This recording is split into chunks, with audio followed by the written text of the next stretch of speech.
Hi everyone. In today's episode, I am going to be doing an unboxing of a new forge that I bought off of Amazon made by Hell's Forge. If you've ever looked on Amazon for forges, this is one of, I think, the sponsored links. And I've been looking at it for a while. And my forge, even though it still works, it's just time to retire it. And I'll show you why. So, yep, time to replace this old boy. Yeah, you can see I got it so hot. These all used to be straight, but it's just mild steel and thin steel, and it's just all get kind of warped. As a matter of fact, this has actually started to burn out right there. Those kind of look like eyes, like it's yelling or screaming, or if you stick a knife in it like that, bleh, it looks like it's sick. So, it's time to retire.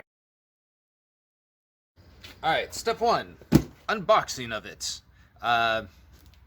I need a knife. Even though I make knives, I actually rarely keep one on me. Alright, got myself a knife. It was a failed friction folder and a little warped, but it still cuts. So this actually came about almost a full week sooner than they had anticipated, so very happy about that. Shipping weight was 30 pounds, and alright, let's see what's inside here.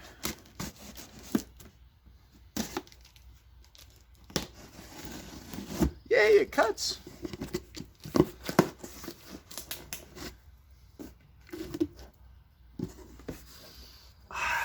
It smells fresh. Alright, Hell's Forge USA. We've got the caps.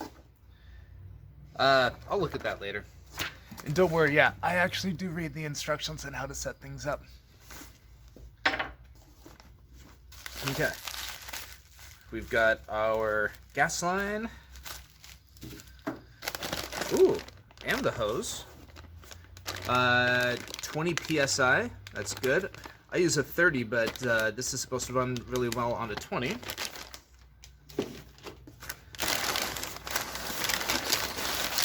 Oh, look at you. Hi. Hi there, buddy. Oh, and look at that. It already comes wrapped.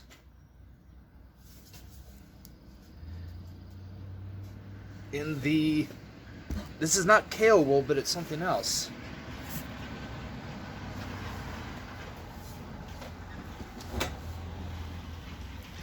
And I'm assuming these are the fire bricks. That feels like a brick sliding around in there.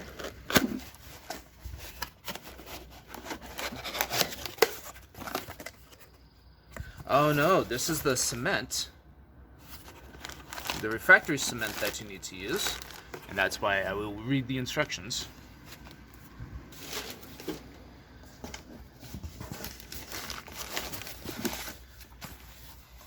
This is heavier, so this feels like the fire bricks.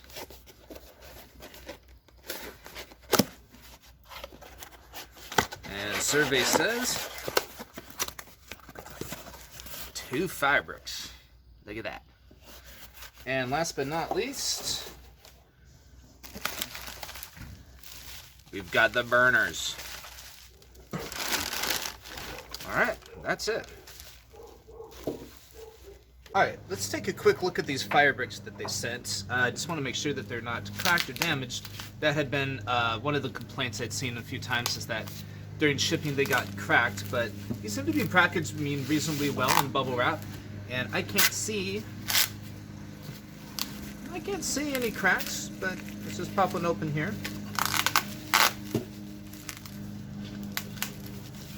Like I said, this knife isn't terribly sharp, but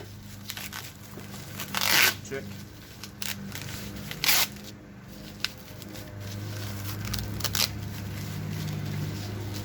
Well, they did a great tape job on it, that's for sure.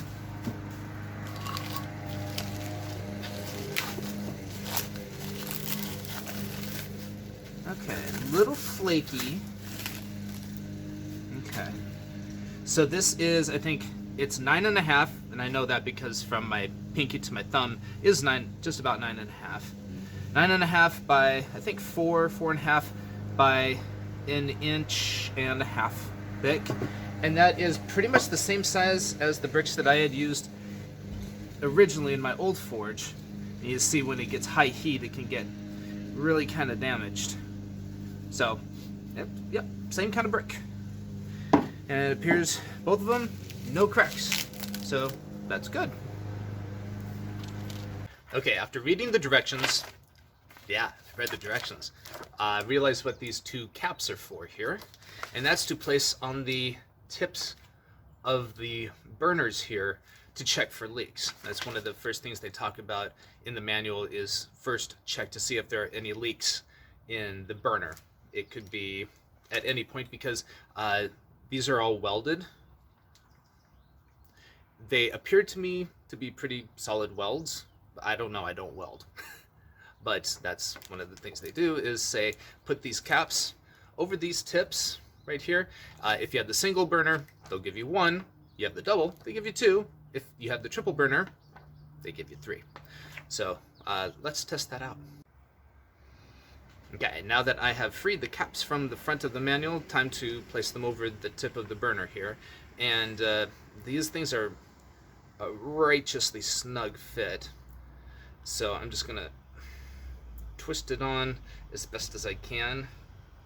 Probably not gonna be able to put it all the way up without being able to get it off easily enough. There's my FedEx guy. I feel bad I still don't know his name, I just call him FedEx guy. He brings me and my wife cool things. Okay, so there, we've got it on. We've got both of them on. And now I'm going to test for leaks in the way that the manual describes. Okay, so before we do the test, just want to show you, I've got this all hooked up to propane. Excuse me. And I have one cap off, and I'm just going to turn the gas on so you can actually hear that there's gas flowing through it. Yeah, you hear that? It smells like propane. You know, the propane is actually odorless. They actually put a chemical in it to make it smell like, some people say like rotten eggs. You know, there's a definite smell to propane, and that's just to indicate, like, if there is a leak, you can actually smell it. If they didn't add that chemical and you had a propane leak, you'd never know, and that's how accidents happen, things explode, bad things. So, just a little bit of knowledge for you. Okay. Let's get this thing tested. Okay, I am going to perform the leak test as suggested by the manual. It says, while rubber caps are sealing the burner or multiple burners, turn on the propane, which I already did.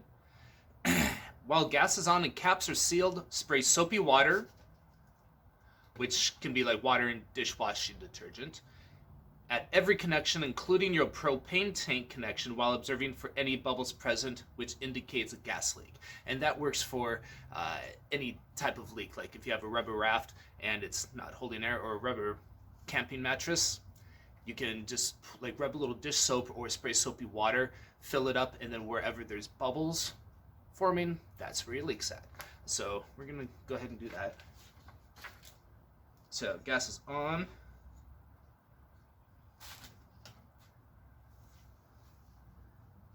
Caps are on.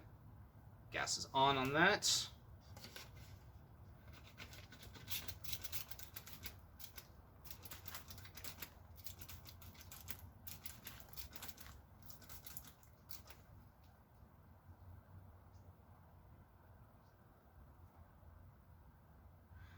Nobody's blowing bubbles. Checking my propane tank too. No bubbles.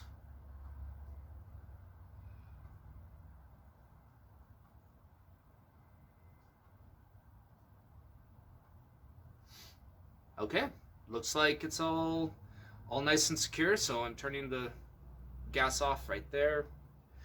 Turning the gas off on this, so there should be no gas coming out of here.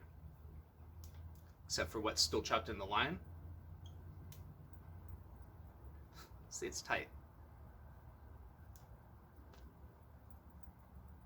Come on, baby.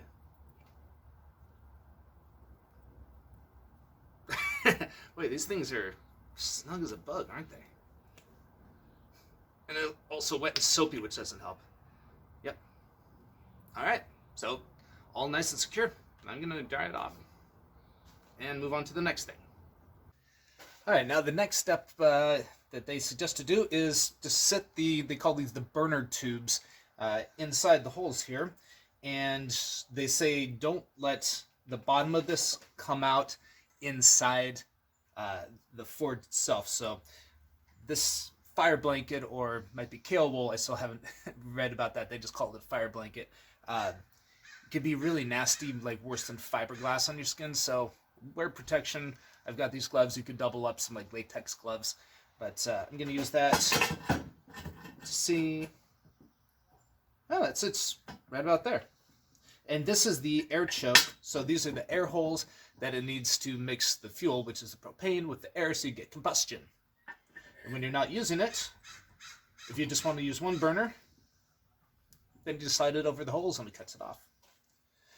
And then we just tighten this. They say don't over tighten it, so just a little turn. You don't have to rank on it, but there we go. There's one in. And I'm going to, I don't want to stick all my hand clear down in there for that one, so I'll just move that one around, get that one seated, and I'm with my finger inside here, I'm just pushing up a little bit so the tube is not fully inside past the fire blanket. That's a good spot. And we'll just tighten that.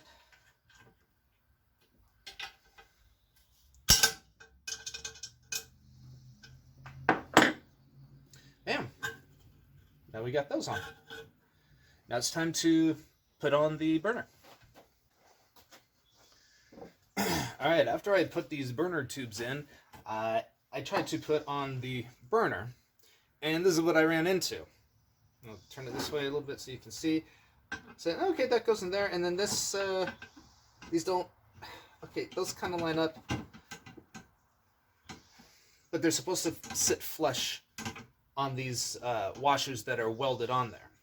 So, I don't want to bend it, because then that could open up any of the welds or anything else, and then we've got a leak, and then that's just no good. So, we just take these out.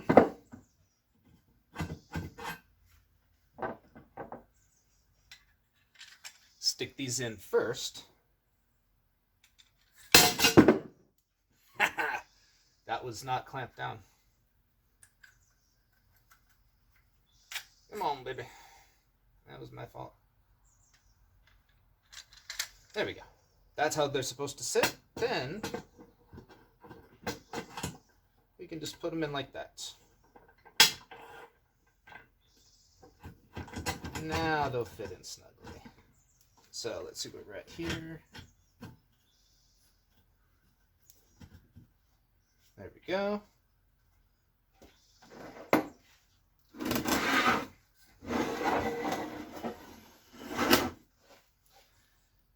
And that's just about right there. So we'll just tighten those again.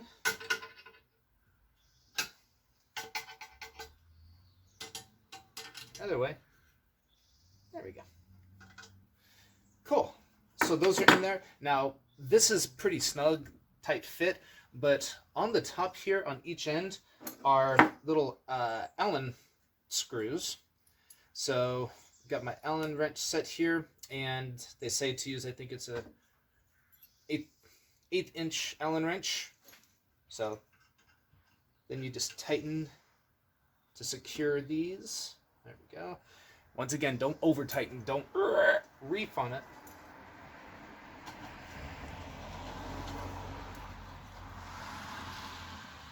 There you go. Nice and tight. Okay, so we got the burners installed. Now the next part, as the manual suggests to do, is put in the refractory cement. So let's do that. All right, so this next part is making the refractory cement. So here's the bag that's included. That is, man, I don't know, feels like 4 or 5 pounds worth of mix. And they actually include a little paintbrush for you too. So they suggest either using the paintbrush to spread it around inside, or uh, glove hands, and I think I'm gonna just do it by hand. I've doubled up my latex gloves. So it says place entire contents of bag in a mixing container. Hooray for the Dollar Tree. Well, it's more like $1.25 tree now because pandemic inflation. And mix in a whipping fashion. So I got myself a little whisk to do that. It says gradually add small amounts of tap water. Be very careful not to oversaturate. Mix in a whipping fashion until the consistency is that of a milkshake, which means just pourable but not too thick. And then we go to coat. So let's mix it up. Oh yeah, one very important thing that they say in the instruction manual is to wear a dust mask or some sort of mask to keep particles out of your lungs, because this refractory cement does not belong in your lungs. So that's why I wear this. You've seen other videos. I also wear this when I do grinding as well, so I can breathe out, but there's flaps that stop me from breathing stuff in. So don't forget to wear one of these before you empty the contents of the cement into the mixing container. All right, here we go. So it says pour entire content into the mixing container. I'm going to try not to pour it too fast and just have an explosion of dust. It's kind of like the consistency of flour or powdered sugar. All right, everybody out. Out, out, out, out, out. There we go. Now we have a nice base of refractory flour, forge flour, if you will. Now they say add small amounts of tap water, and I'm using purified water from the Brita, but don't oversaturate.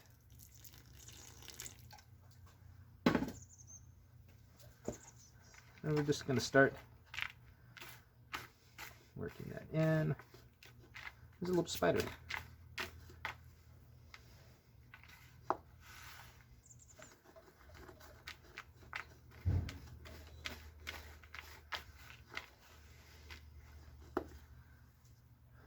Some more.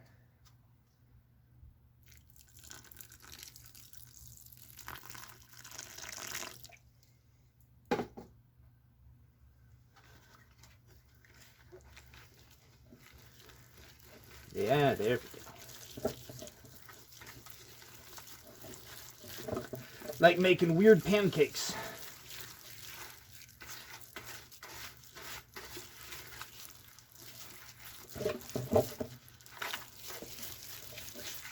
Yeah, there we go. Okay, that is nowhere near milkshake consistency yet. So add some more water.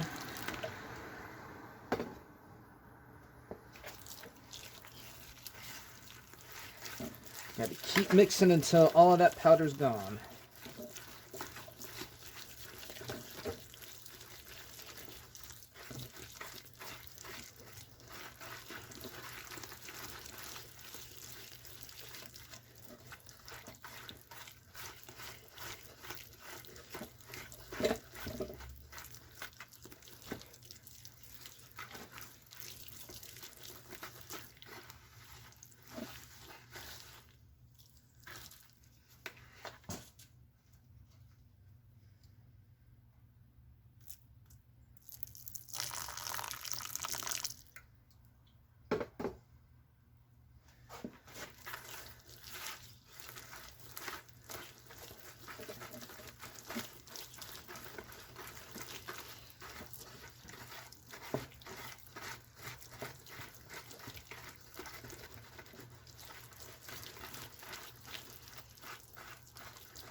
It's more like batter than a milkshake right now, so we need some more water.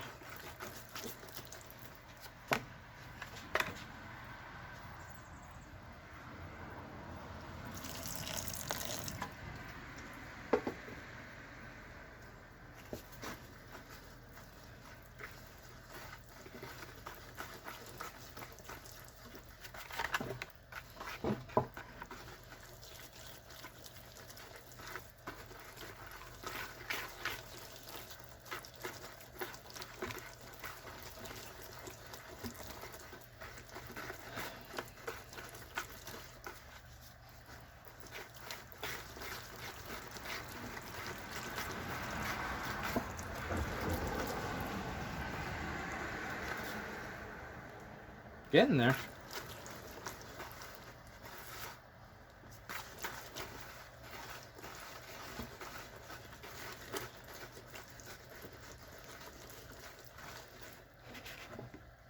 That looks much more milkshakey like. I think some lumps are inevitable, so long as there's like no dried chunks. We should be fine. Doesn't say anything about it needing to be smooth, super smooth. But yep, that's pouring consistency. Okay. Just gonna go around the edges to make sure that there's no clumps, dry clumps still hiding.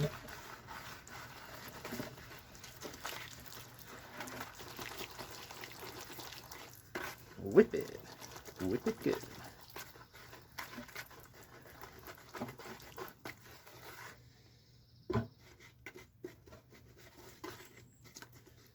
Yeah. I'd say that's milkshake consistency.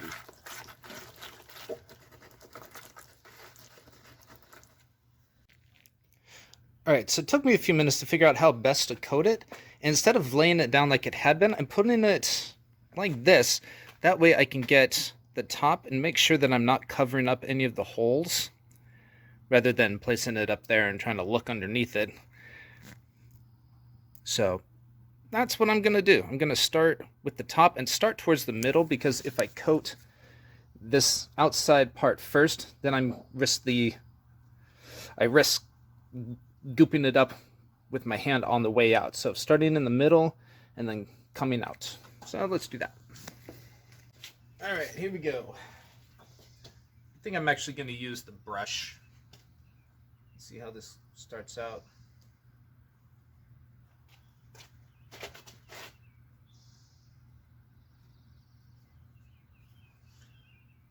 Okay. I don't care about this table beneath too much, but a couple of glops of this just got on it, so I'm gonna stop and put some wax paper down underneath this, because I don't want to get it too gummed up. Okay, now I've got my wax paper down, so let's continue.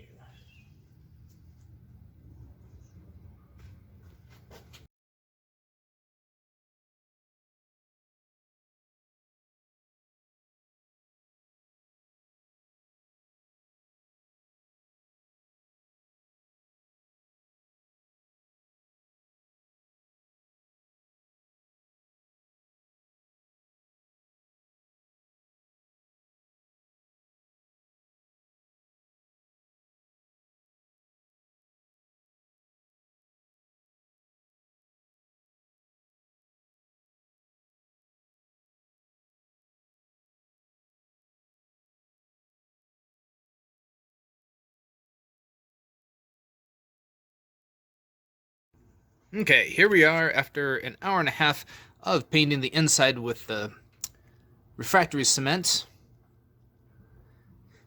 So the manual says to coat the inside and also the outside of it with about a 1/16 of an inch to 1/8 of an inch of the refractory cement. I have maybe 1/16 of an inch going on in there, but I did my best to cover up all of the rib valleys of the fire blanket. You can see here in the upper right hand corner, right over there, there's a little bit of the blanket that isn't covered, maybe a little bit up there too. So I'm going to let this dry just a little bit and then go back over it, because I still have some mix left. Probably one of the most challenging things about this, especially doing it with the paintbrush, was that I still had clumps. You can see over there, there's some little clumpies that I didn't get mixed in very well, but using the paintbrush, those would drag along and cause a little bit of chaos. So gonna let this dry a little bit and then go back over it. But that's where we're sitting after an hour and a half. Okay, it has been 24 hours since I put in the refractory cement, and they recommend letting it sit for 24 hours. It's still a little bit damp to the touch, but they said that's okay. So now the next step is to fire this up, and they said let it run for about 3 minutes, then wait an hour, and everything should be sealed and ready to go. So here we go. Sounding good. All right, I'll let that burn for about 3 minutes, and now it says leave off for an hour. And I'm hoping that a little bit of smoke that's coming out the front is not the wood table underneath burning. It just might be. Oops. All right, so we've got the new forge sitting up on its platform. I just want to say something about this. This is a piece of, I don't know, iron or something like that that has concrete filled in the spaces, so it's very heavy and it absorbs heat really, really well. So for me, it's the ideal thing to put a forge on. Now, we're going to put the fire brick inside here because the cement is now hardened because I fired it. And what the instructions say is to be very careful in placing it in there. Don't scoot it in there. Just try to lay it in there as best you can. Otherwise, it could mess up the refractory cement and damage the blanket inside. So I actually measured this whole thing, and it's billed as 19 inches, and it is exactly 19 inches. So good job, Hell's Forge, in that. These bricks are 9 inches. I thought they were 9.5, but apparently my finger span is exactly 9 inches. So I'm going to put my gloves on and just set those in there. Okay. So I'm going to set the back brick in first. And because those are 9 inches each and the whole thing is 19 inches, there should be a little room for error here. So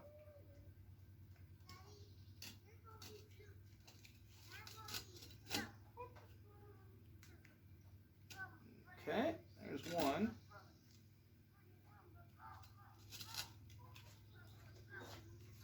I'm going to try to get these as level as I can.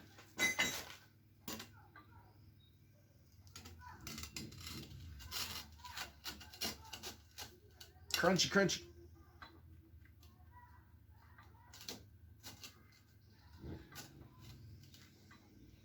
All right, I think that looks pretty good. How does it look from our angle?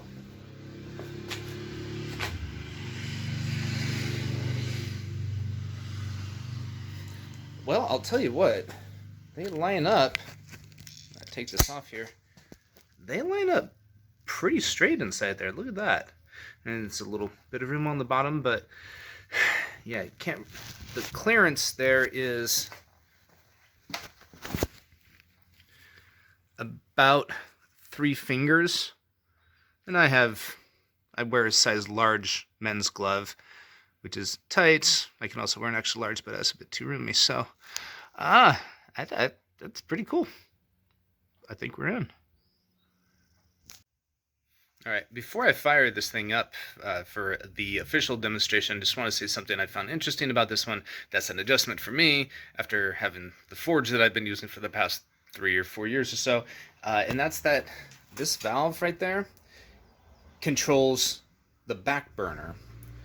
And when you turn the gas on the propane tank, it just starts going. There's nothing you can do to stop that. So you have to use the regulator as your like on and off switch, so to speak. So start with it in the off position, put your lighted piece of paper or whatever. I'm going to use a torch because that's what I'm used to doing, and then slowly turn up the gas until you hear it hiss, and then it'll ignite, then crank it up. So I'll try to give a good demonstration of that. All right, here we go. So everything on my propane tank is off. Turning on the tank. Now I'm turning the regulator on.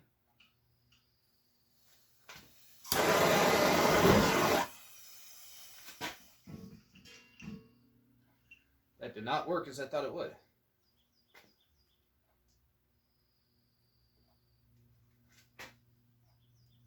Oh shoot, I think I have it turned the wrong way. Oh, I know why. I have the air valves closed because I was moving it around. There we go. Let's try that again.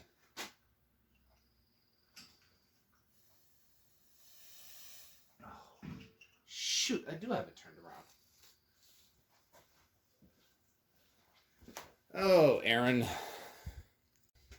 All right, so we've encountered a slight issue here. I keep my propane tank here on the right-hand side of the forge just because that's how I have everything set up. The issue is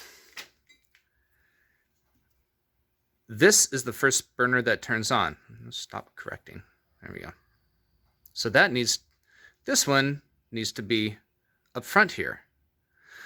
So that means I have to turn it around so that this is on the other side, which means that now I have to create space on the other side. But that's what I have to do, so be it. I've been moving things around and changing things anyway, so it's another thing. Let's do it. Alright, so I just moved my propane tank over here. Just a quick fix. I just want to get this thing pumped up. And here we go.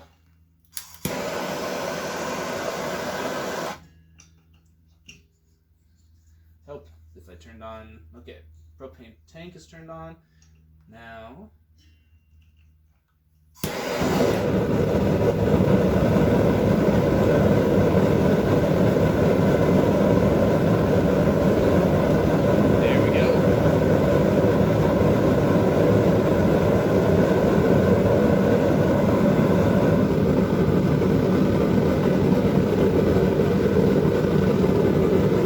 That's just the single burner. Now I'm going to change the regulator throttle.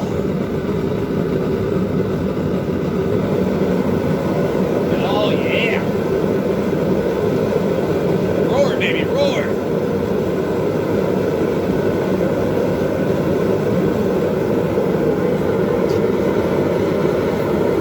That's nice. You can't see it in the frame very well, but that's nice jet blue flame. Damn! Look at that!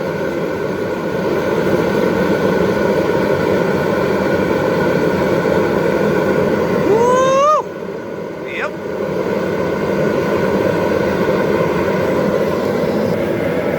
Oh yeah, that's nice. That's already orange, like. Woo! Can't wait to make something in it.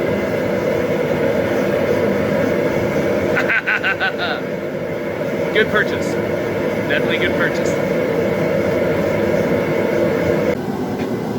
So you're gonna see how long it takes to heat up one of these babies.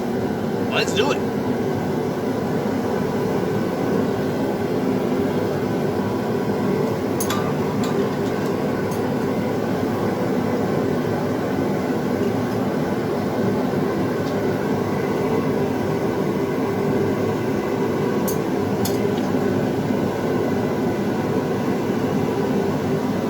In and we're starting now.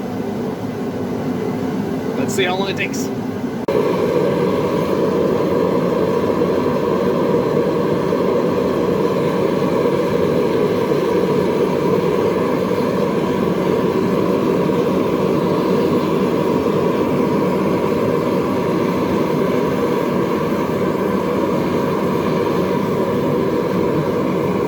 Look at that.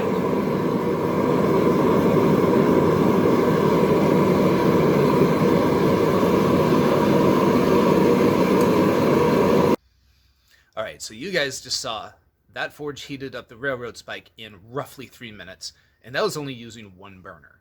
So if I had both burners going, it might have been 2 minutes, I don't know.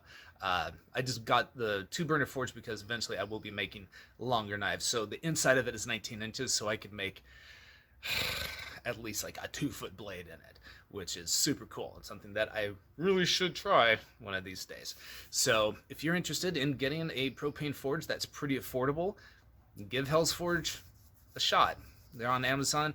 They're having a special on this one for I think $2.99 with tax and everything to Washington State. It was about $3.20, $3.30 or something like that, and it shipped to me. I said like 1 week early. So overall, by the time that I ordered it, time that I got it was about 2 weeks, which is pretty reasonable. And yeah, so I'm excited to be using this and making some more stuff for you guys, making some more videos. So thank you very much for tuning in, and stick around for some more bloopers, because there's a few. All right, take care.